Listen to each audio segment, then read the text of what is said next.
আসসালামু আলাইকুম। আজ 5ই মে 2025। একটু আগেই সূর্য উদিত হলো। এই নতুন সূর্যের দিকে তাকিয়ে আমি ভাবছিলাম যে হয়তো 2013 সালের 5ই মে এই সূর্যটি আরও গাঢ় লাল ছিল। কেননা 2013 সালের 5ই মে রাতে যে গণহত্যা চালানো হয়েছিল, সেই শহীদদের রক্ত হয়তো ভোর পর্যন্ত সেই সূর্যের কাছে চলে গিয়েছিল।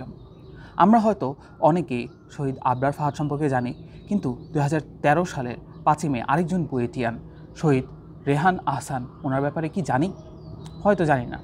এমনকি এখন পর্যন্ত আমরা দুঃখজনকভাবে জানি না যে সেই নিশীথ রাতে কতজন মানুষকে হত্যা করা হয়েছিল।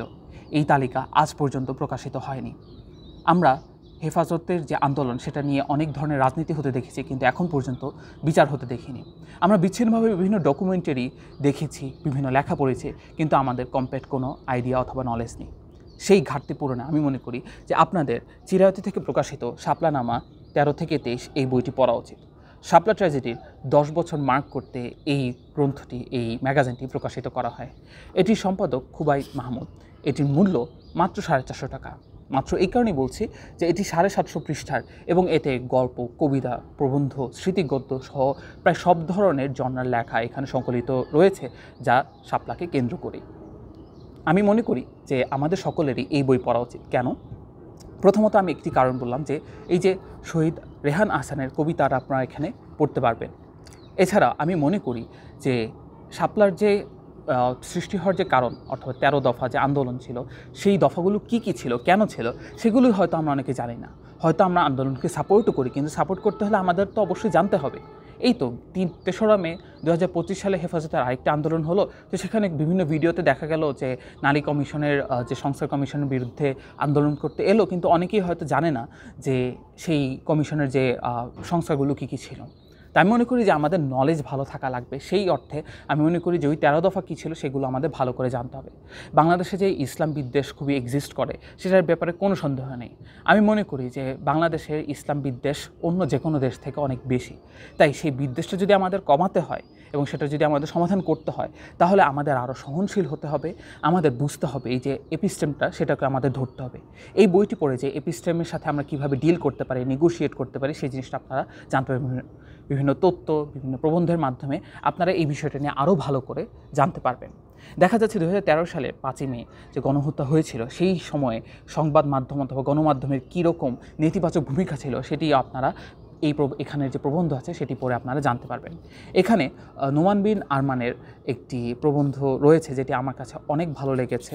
এছাড়া রেজাউল করিম রনির একটি প্রবন্ধ রয়েছে যে শাপলার শাহবাগী পরিণতি, এই বিষয়টিও আপনারা এখান থেকে জানতে পারবেন।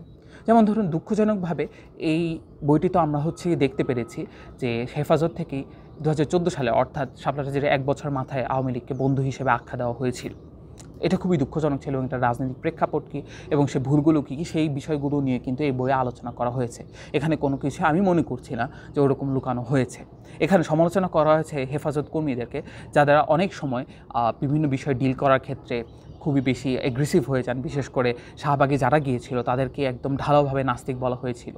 এটি আসলে ওরকমভাবে সঠিক না, সেটারও বিভিন্ন ব্যাখ্যা দেওয়া আছে। সেটা মানা না মানা সেটা আপনাদের বিষয়, তবে আপনারা পড়ে বিভিন্ন পার্সপেক্টিভ এই জিনিসগুলোও জানতে পারবেন। হেফাজত কী কী ভুল করেছিল সেগুলো জেনে যারা রাজনীতি করছেন তারাও হয়তো এই বিষয়গুলো নিয়ে সতর্ক থাকবেন। এছাড়া যারা রাজনীতি করছেন না আমার মতো, তারাও হয়তো এই বইটি পড়ে বুঝতে পারেন যে বাংলাদেশের পলিটিক্যাল ল্যান্ডস্কেপ কতটা জটিল। এই যেই হেফাজত দেখা যাচ্ছে তৎকালীন স্বৈরশাসকের বিরুদ্ধে লড়াই করেছিল 2013 সালে, তারা 1 বছর মাথায় তাদেরকে বন্ধু আখ্যা দিয়েছিল এবং শেখ হাসিনাকে 2017 সালে সম্ভবত কওমি জননী আখ্যা দেওয়া হয়েছিল আর কি। তো সেই বিষয়গুলো নিয়েও আমি দেখেছি যে এই বইয়ে সমালোচনা করা হয়েছে। কিন্তু আপনারা যদি হাটহাজারী মাদ্রাসা অথবা তৎকালীন যে রাজনৈতিক প্রেক্ষাপট সম্পর্কে ভালো করে জানতে চান, তাহলে আমি মনে করি এই বইটি আপনাদের সহায়ক হবে। কারণ আমি যখন 2013 সালে এই ঘটনাটি এক্সপিরিয়েন্স করেছিলাম, আমার যে মিডিয়াম ছিল সেটা ছিল হয় প্রথম আলো, না হলে হচ্ছে বিভিন্ন গণমাধ্যম। তো সেখানে এমনভাবেই উপস্থাপন করা হয়েছিল যে গণজাগরণ মঞ্চটাই সেরা, সেটাই ভালো। কিন্তু আমার এই শাপলা ট্র্যাজেডির পরে আমি যখন এই বিভিন্ন নিউজ অথবা মানুষের কাছ থেকে শুনেছি, তখন আমার কাছে মনে হয়েছে যে না, হয়তো এই জিনিসগুলোর মাঝে কোথাও ঘাপলা রয়েছে, আমার এই জিনিসগুলো নিয়ে ভালো করে জানতে হবে। তো আমি জেনে এই সিদ্ধান্তে অনেকটা উপনীত হয়েছি। হ্যাঁ, অবশ্যই যে হেফাজতের আন্দোলনটা যৌক্তিক ছিল, কিন্তু এটি আলটিমেটলি ব্যর্থতায় গিয়েছে। তো এই ধরনের ব্যর্থতা কীভাবে মোকাবিলা করবেন অথবা কী ভুল হয়েছিল সেই জিনিসগুলো যে আইডেন্টিফাই করতে চান আপনারা, তাহলে আমি মনে করি যে এই বইটি আপনাদেরকে খুব ভালোভাবে সাহায্য করবে।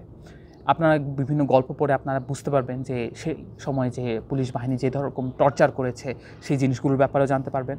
স্মৃতি গদ্য অথবা যে গদ্য রয়েছে অথবা যে কবিতা রয়েছে সেগুলোর মাধ্যমে আপনারা শাপলাকে আরেকটু ক্লোজলি অনুভব করতে পারবেন। তো আশা করি আপনারা এই বইটি পড়বেন এবং সকল শহীদদের মাগফিরাত কামনা করবেন। এছাড়া আমরা চাই যেন দ্রুততম সময়ে শহীদদের যারা হত্যা করেছে তাদের বিচার হোক। আজকের জন্য এতটুকুই। ধন্যবাদ। আল্লাহ হাফেজ। আসসালামু আলাইকুম।